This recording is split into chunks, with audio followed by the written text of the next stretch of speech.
Hello and welcome to The Gist. I'm your host, Chris Vetrano, here every week to break down all the things happening in pop culture and interviewing the people that make it pop. And today's show, we are going to kick off a brand new segment for The Gist. It's a monthly segment called the Pop Culture Roundup because this is a pop culture podcast after all. And, while we bring you some incredible interviews telling stories from people of pop culture past and present, we need to sometimes dive into what's happening today. What is, burning the internet, and what is keeping you awake at night. And so we're going to be doing this once a month just to touch down briefly. I'm not going to go deep diving onto all of these different topics, but just to kind of give you guys a little taste of what is at least keeping me up and keeping my wheels spinning in the pop culture universe. So this is our very first Pop Culture Roundup episode, and I feel like it's jam-packed, so I'm going to try to just sort of touch down on certain elements, and then ultimately the goal for these episodes is that you guys will take part in the conversation. So follow me over at Instagram at cmvetrano, and that's CMVETRANO. And let's have a conversation. Let's kiki in the comments, slide into my DMs. I want to know your thoughts on the biggest stories in pop culture of right now. And so to kick off our, kind of pop culture breaking news, this one came out right before I'm starting to record this episode. Shannon Storms Bedore from the Real Housewives of OC was arrested for a DUI and hit and run. She's got 2 charges.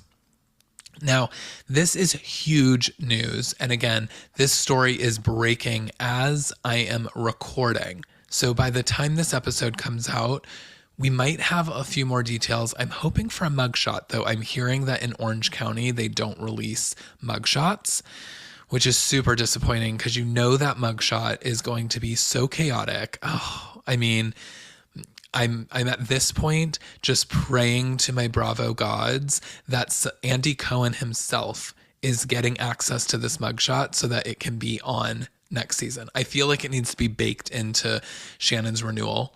She's not coming back unless she releases her own mugshot photo for the season, because I think that's going to be the only way we're going to get our hands on it.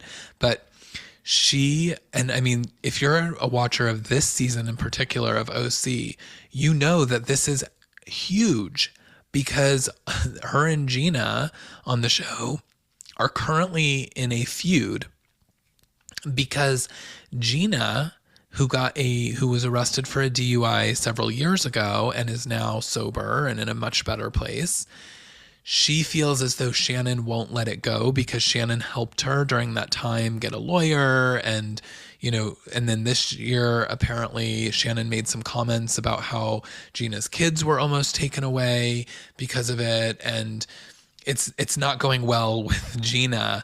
And she and Gina have been feuding about this. And she's like, I wish that Shannon would just let this go. And Gina also made comments this season about Shannon's drinking and made some I don't know, I can't remember exactly what she said, but something to the effect of that she might need to go to rehab. And so she's really coming for Shannon and her drinking. So the two have been feuding over this very thing. Now, the crazy part about this is both the season has obviously wrapped and the ladies have already shot the reunion. So we're not going to get any of this on this season. Unless Andy does a sit down, I'm sure he'll book her for Watch What Happens Live to talk about it, but we're not going to get it as part of the season story. And that feels like a miss, but it is what it is. I may also guarantee her a spot on next season. So I don't know, but certainly not a good reason to be guaranteed a spot back. But she got a DUI and then apparently ran into and sort of clipped somebody's house. So she hit somebody's house, I guess turned around in the driveway and then drove off. Later down the road, she parked her car in the middle of the street, got out, got her dog Archie out of the car, and apparently pretended like she was just taking the dog for a walk. When the police showed up, she tried to play it off as though she was just taking a walk. Obviously, they have her car. They could tell that she was super drunk, and yeah, she was booked and taken in. So, wow. Lots to come. She hasn't made a personal statement, though her lawyers have, and said that she is preparing to take full responsibility. But yeah, this is pretty crazy. And also, speaking of CPS going and taking the children, I hope someone's going to take that dog. I mean, why was the dog in the car while she's driving this drunk? This is so dangerous. And I've got lots of thoughts about that. So yeah, this is breaking news. Definitely top of mind as we're coming out of or thinking about pop culture right now. Definitely a trending topic. Also in the kind of trending space right now, this might feel a little bit on the older side, but had to bring it up because we haven't talked about it on the podcast yet, is what is going on with Scooter Braun. So everyone is dipping, like everyone that works with him is out.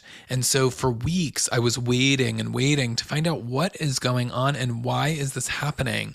We first heard, Demi Lovato parted ways, and right in the middle of an album cycle too. She's literally releasing a new album of, yes, it's pre-recorded, or it's re-recorded songs with the rock versions, but she's in the middle of promoting this and she dumps her manager. That is saying a lot right there.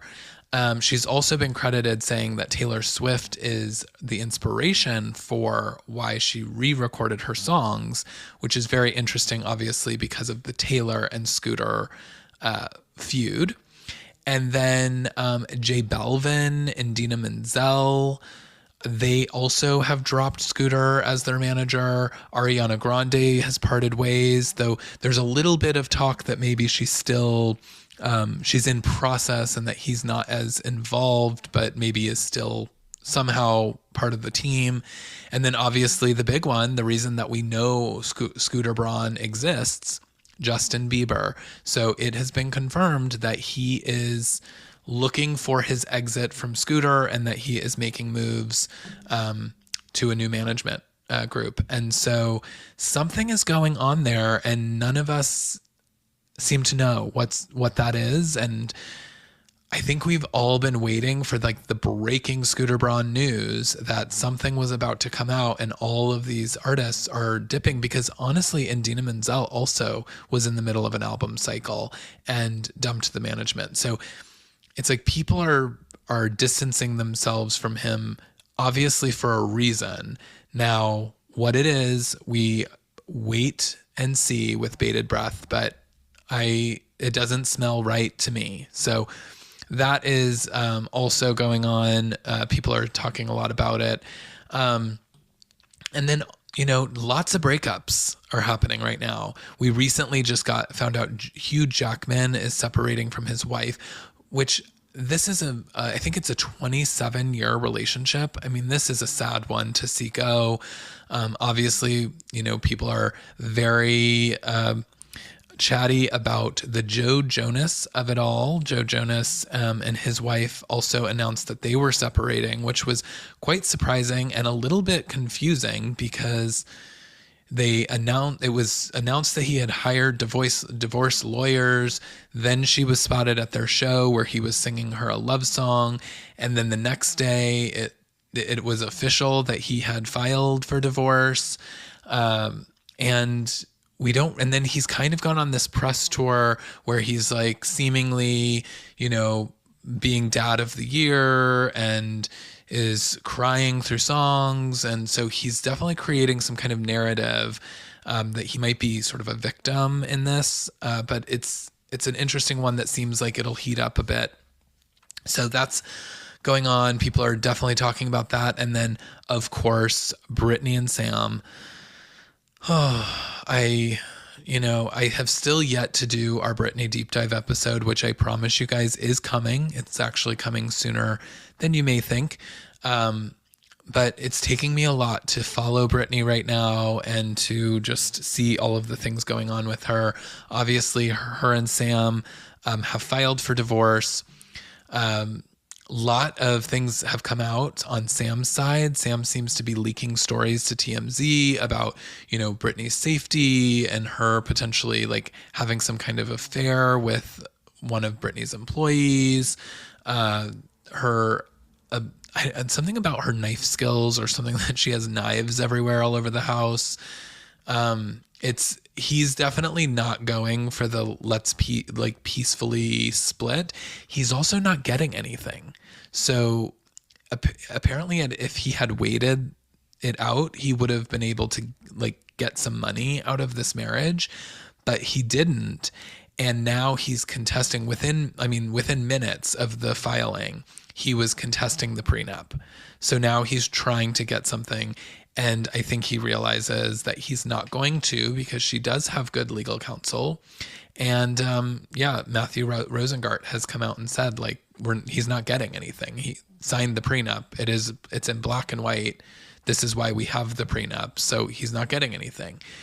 And so he's not going to end up in a great place. But I think now he's like threatening her with some of these things that he's going to come out with if things don't change or if the prenup isn't edited. So a lot going on. It'll probably get really messy. There's rumors that Britney is already dating some ex-con that is part of her security team, that she started seeing him. He was locked up for, I believe, distributing methamphetamines. So given Britney's history with drugs, this does not feel like the right match for her. And, we know Britney loves a bad boy. But let's hope that this is not happening. There has also been reports that Brian, her brother, has moved in with Britney to kind of help her through this process and be there to help support her. So let's hope that she's getting, the right level of therapy and that she's got some, really strong people and good influences that are helping her kind of get through not only this divorce, but just this ongoing, recovery from coming out of such abuse for 13 years. I really, really hope the best and, am eagerly awaiting the book to drop, but it's tough. It's tough right now seeing her in this state. And I every day am hoping that she is on a good path and in a good place. And you know what? I never trusted Sam, to be honest. He came out and he made a lot of fans happy when he said free Britney. And I shared it. I was like, all right, he's speaking up. But I always wondered, why now? Why wasn't he speaking up when she was being abused and taken places beyond her, against her will? Like when they were locking her up in mental institutions, where was he during all of that? Why wasn't he speaking up and saying hashtag free Britney then?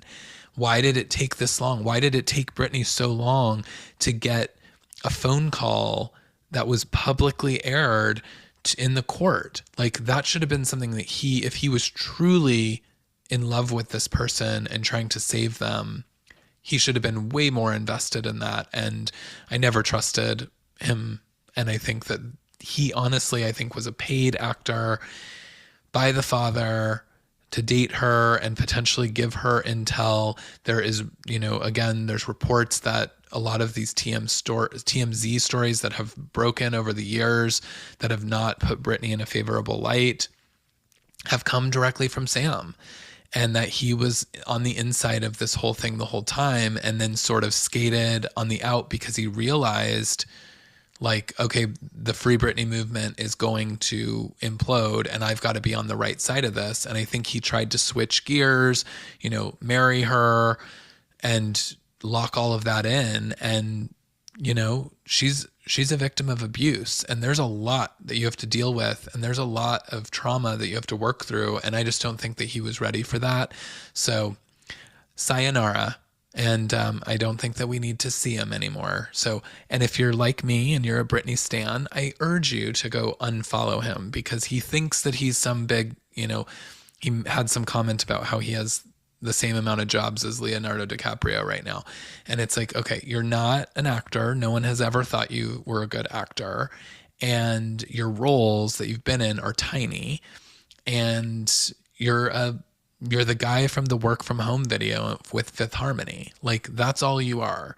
And I think he's the next K-Fed, although they didn't have a kid. So he's not getting the payouts the way that K-Fed is. Although last week, Preston turned, isn't it Preston? Preston's the oldest. He turned 18.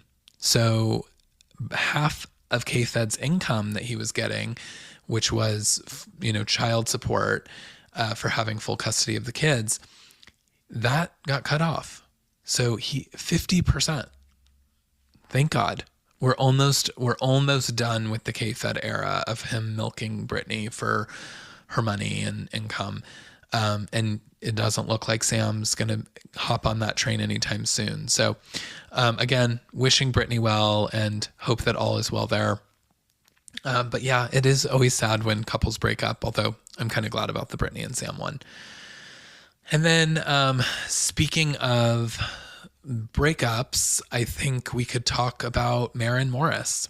She has announced a breakup with the country music genre.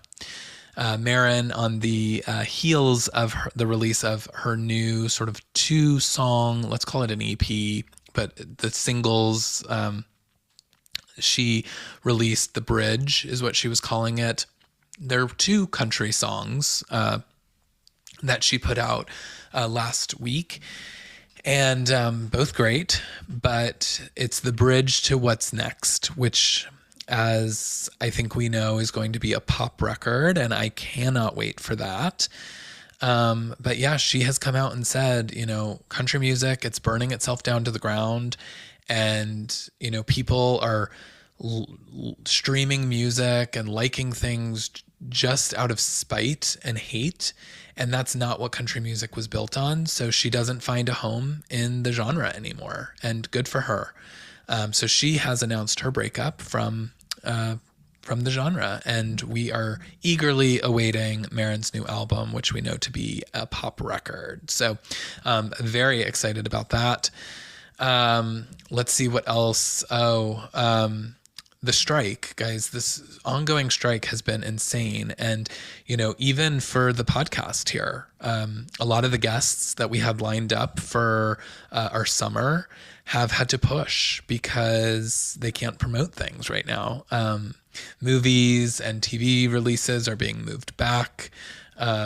So we really have, it's impacted everywhere. And, it's so weird for these entertainers that they can't talk about the projects that they're working on or that they've worked on in a way to help promote them. And, they're doing it in solidarity, and, the strike continues.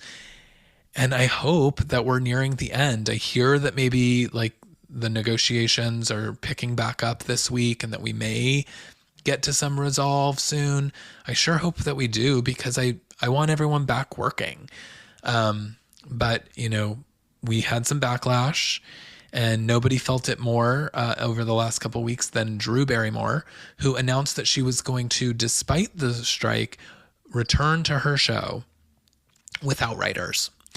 And, she came out several times even after getting backlash of why are you going against the strike? Why are you coming out with your show? She released a couple of statements. One that was that she was, a news program that came out during the pandemic that people relied on for good news. And she feels like this is another moment in history where people need good news. But she also had writers, and now she doesn't. And so that's going to be a tough return. So people still came for her. And then she had a tearful apology about why she was standing by the decision and why she had made the decision. And, she had to really go through it. And ultimately has announced now that she will not be returning. So she's taken this back. The Drew Barrymore show is not coming back until the strike concludes. And that was just based on fan reaction and the way in which people really came for her online. And I think rightfully so, right? Like you can't sit on both sides of the fence. You're either part of the strike or you're not. And you're either supporting people or you're not. And I get like there are a lot of people that are out of work right now while the strike is going on. So I feel for them and I feel for everyone that is dealing with that. But you can't be on both sides of the fence, girl. So you got to make up your mind and stick to it. And hopefully now she has. But I also think, I am a little tired of cancel culture. And, I think that there are certainly times where, when somebody comes out, I'm not going to talk too much about like Danny Masterson or Russell Brand, but they are both in the news for really horrible things that they have done. And at least accusations of things that they have done. But it's like when somebody has done something awful, I think that's why we have a legal system. And I think that we need to support our legal system and support the processes that that these people will face their day, right? I don't think that we need to use our platforms, which now there's so many with Threads and TikTok and, the original Twitters and Facebooks, and everybody uses their platform now to put everyone in the judge and jury seat. And it's really, really tough cancel culture. And so, I don't think that Drew Barrymore really had bad intentions about saying that she was going to return to her show, and ultimately changed her stance when she heard the feedback from fans and from, the unions, and she has made changes. And so, but I think it was unfair because both The View and the Jennifer Hudson show had also announced that they would be returning. And we didn't get the same sort of reactions for them. They were just sort of like, honorable mentions in these stories of like, oh, they also are following suit of going back in the midst of the strike. And they've now all decided the same, that they're waiting it out until the end of the strike. But, Drew Barrymore really got the hate. She was the most vocal about it. And, she tried to firmly plant her feet on the ground and saying that this was, something that she stood by. And I think that's probably why. But again, it's not up to us. It's up to the people that are being impacted by this decision. If you're not part of SAG, or if you're not part of this strike in a way that is impacting you, like it's not really up to you to have a voice. You can have an opinion, but you don't necessarily need a voice. And we don't need to cancel Drew Barrymore over this, in my opinion. So yes, so that is also happening. And then in better news, I suppose, Taylor Swift, who continues to just dominate. I mean, at this point, the music industry is Taylor Swift, right? I mean, she is like single-handedly changing the music industry in such massive ways.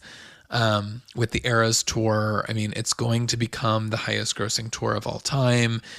It's insane what she's doing right now. All these Taylor Swift versions. I mean, I think we're teetering on a little bit too much Taylor, but I think that, she's got to release the rest of these Taylor versions so that she can start to just move on and then like give us new content again. And I think I'm hoping that like by the wrapping of this Eras tour, all of that is done. And then maybe we get like a little break and then we can get something new from Taylor. But she's definitely like everywhere and I love her. So I'm here for it. And I'm ready for the 1989 Taylor's version. I think that, we've got a lot to live up to. And, the fact that Max Martin is not involved in this one worries me, but I'm ready for it.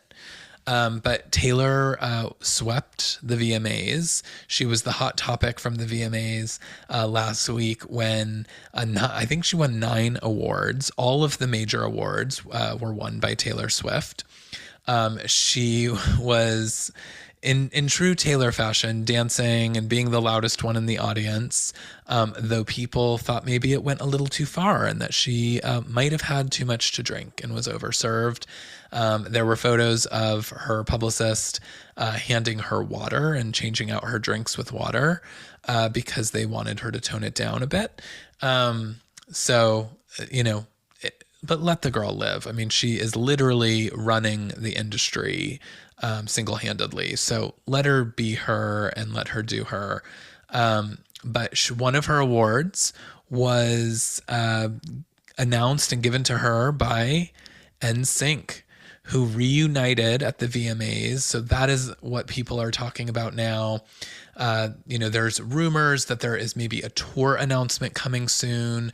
The band is announcing their first new single in years. And, no one ever thought that this would happen. Justin Timberlake had always kind of been the one that had said he would never, go back to NSYNC.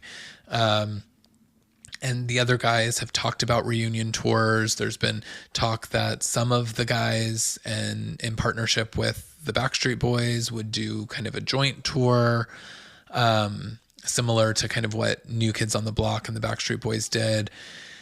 And it seems as though maybe with all the negative attention that Justin Timberlake has been getting as of recently, that he has had a change of heart. And so for his new Trolls movie, which they are featuring some NSYNC songs in, the band has gotten back together and recorded a new original song. So NSYNC, we're getting a new song from them. I don't know if beyond the VMA stage, if we're getting another NSYNC sort of reunion. A lot of talk online about the tour though. And, all the memes are, if you weren't born in a year that starts with a 1, meaning in the 1900s, don't bother buying tickets because you've got to leave it for the rest of us. You've got to leave these tickets for the rest of us, because if it does happen, I'm right there with you. I don't want any Johnny come latelys. Okay. Like, we are devoted NSYNC followers. And if you are one of them, you know what I mean. Like, you were there from the beginning. The Disney Channel concert that started it all. The, yellow hair, the wife beater tank tops, which I realize is not the PC thing to say now. I can't remember. I guess they're just called undershirts, but NSYNC in a very deep way that, I'm sorry, if you weren't alive during that time, you don't understand it. You don't understand what it was like to be an NSYNC fan in the time of NSYNC. So I'm with you. I don't want you coming either. But I don't know. I feel like the band has kind of said, like, no, we're doing this new song and we reunited for a good photo op at the VMAs, but I don't know that they're going to actually do more than that. But maybe because it has gotten such buzz and there's so much talk about it, maybe this will convince. My guess would be that Justin's the only one that might be holding out for a reunion tour. Although I know who's not, and that's JC Chazé. Okay, because have we all seen the Meow Mix commercial? When he released this commercial, guys, first of all, I watched it several times. I thought it was an SNL skit. And I was like, oh, during the strike, SNL's still working. Oh no, this was a real commercial for Meow Mix that JC sings a track over. And I was nervous for him. I was like, surely there's more. Surely there's some, like, is he in on this joke? But I cannot get a read. I think that he thought this was a great opportunity.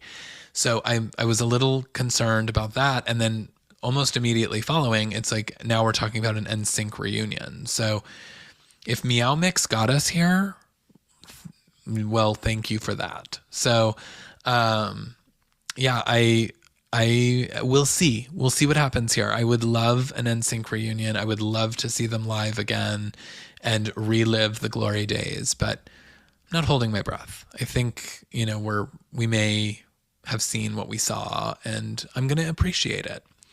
And then, I think the only other things is, I've mentioned this a couple of times on the podcast now, but obviously the Barbie movie is massive, huge. It's changed, similar to Taylor Swift. It's like, it's redefining the movie genres. It's giving people hope that the industry is not as dead as they thought it was. It was doing huge box office numbers in the midst of a time that no one was really going to the movies anymore. And so it's been doing amazing things.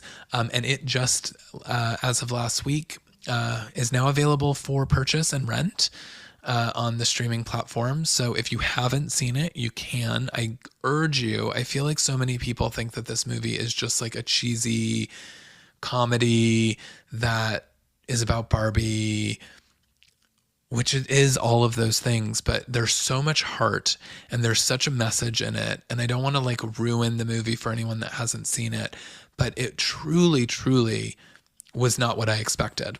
And the only thing is, when we were talking about the Barbie movie back in the day, while the hype was building, and we were talking a lot about how Amy Schumer was supposed to be the original Barbie, and it's so interesting because after watching it, I'm like, I love Amy Schumer, but I cannot understand how she could have been in that role because of what the message was and just the way that it was played. I don't think it was like Amy's type of comedy. So it would have been a very different role for her if she was to have this, but I think the script changed pretty drastically when she left the project. But it's worth seeing, guys. And if, again, this is for men, women, anyone out there, I urge you to see the Barbie movie if you haven't, because it is so good. Also, another movie on streaming that I love, and I feel like, it got some big numbers in streaming. I think it became one of the like highest streamed movies on Amazon Prime. It's Red, White, and Royal Blue. So I read the book and I loved it. And it's a fun beach read. It's like easy. It gives you everything that you want. It's like basically a love story of the first son. We don't have one right now. So not one that we are pining after, but it's like this young, back in like the Titanic, like a Leonardo DiCaprio type, young hottie. It's like if Chelsea Clinton was hot and a man back in the day, like it was that kind of like young first child, and meets Prince Harry or Prince William, and the two of them end up falling in love. And so this is, I'm not ruining it for anyone. I think that's pretty obvious when you read the synopsis.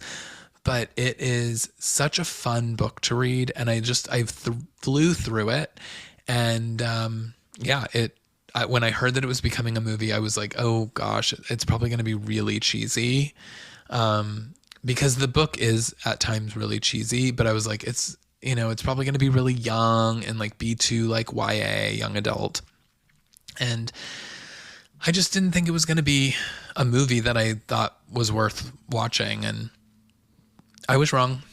They did a great job. They did it justice. And I thought that it was like a really fun watch. And so if you haven't watched that, I would say that and the Barbie movie are two things you've got to get your eyes on as soon as possible. And let's see if there's anything else. I mean, I don't want to rant too long because I don't want to start getting comparisons to Bethany Frankel, because the one-time skinny girl mogul that I thought could do no wrong is frightening me. It's going too far. There's too many things happening. The seafood rant was, I think, where we really turned a corner for her. And if you haven't seen it, I don't even know if I'm going to urge you to go watch it because it's terrifying. Her trying to eat seafood and eat crab legs without without cracking them, like in a hotel room, out of a bag that looks like a garbage bag. I mean, it's wild.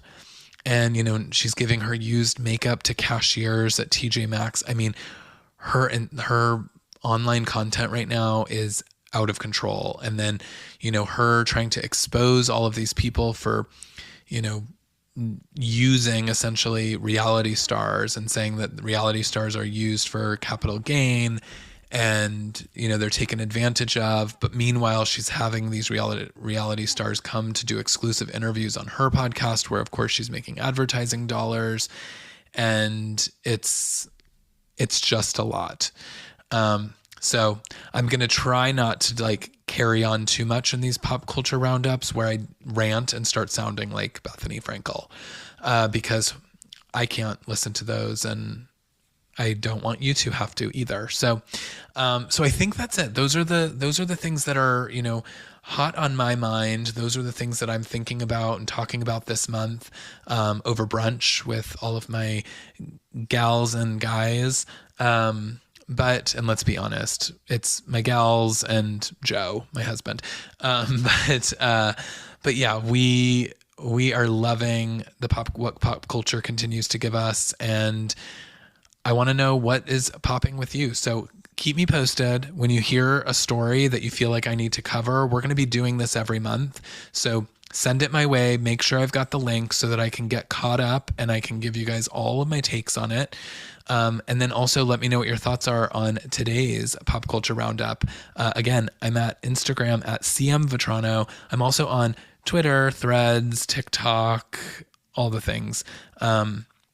But I am kind of mostly on Instagram these days because, I like the medium. So that's where I choose to be. But yeah, follow me. And as always, don't forget to rate and subscribe so that you never miss an episode and you never miss a pop culture roundup, because we'll be doing them every month. And then tune in next week. We've got a fun interview. An OG pop culture icon is coming to stop by to tell us a story of how he was part of one of the biggest pop culture movements of my life. And so he's going to be stopping by. So there's a little teaser for that. So yeah, again, don't forget, rate, subscribe. You'll never miss it. And until then, I will talk to you all soon. Have a great weekend. Bye.